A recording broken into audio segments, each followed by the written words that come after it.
Yes. And so remember when Tim brought the contractor out to take a look at the roofing, and Tim claimed that the guy wouldn't answer his phone calls, even though Tim admitted that he tried to call the guy on a holiday. Okay, and many businesses, I won't say all businesses, but many businesses, they don't operate. They certainly don't pick up the phone on holidays. Okay, regardless of the fact that Tim has chosen not to celebrate any holidays himself. Okay, a lot of businesses, they don't function.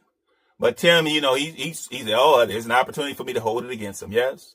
And so Tim said, well, you guys wouldn't pick up the phone. You didn't want the business. And the guy said, oh, that's not really how the story went. Okay. The contractor said, I have a different story. And then bear in mind the contract, he was recording the conversation. Yes. He was recording the conversation. He had on his smart glass. He was recording it. Yes. And so he said, that's not quite how it went. And then Tim kind of glossed over that and he pushed on from that. Yes. And so most recently, that was the siding contractor.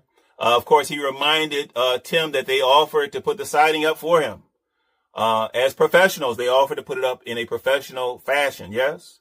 Put it up properly, not in a bootleg fashion, only to be corrected or glossed over by caulk in the future. Yes.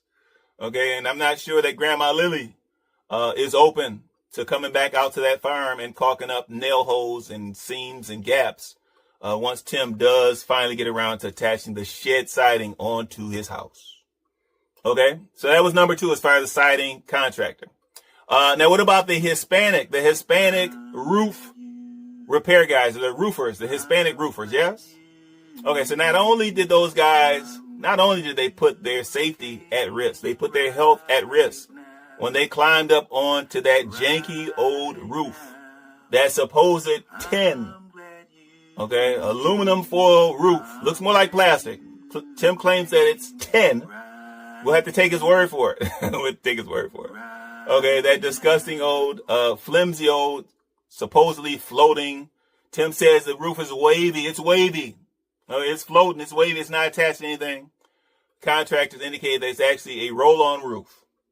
Yes, which means it was meant to be temporary.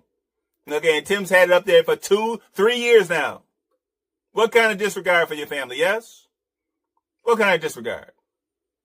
But of course, Tim said, well, he eventually got around. So not only did he pick those guys' brains, okay? So when he was done picking their brains and finding out how they would lay down the roof, and whether it was more important to put down the siding prior to putting down the roofing, and whether you could lift up the roofing and slide the siding underneath it, etc. And they told him what the proper way to perform the job.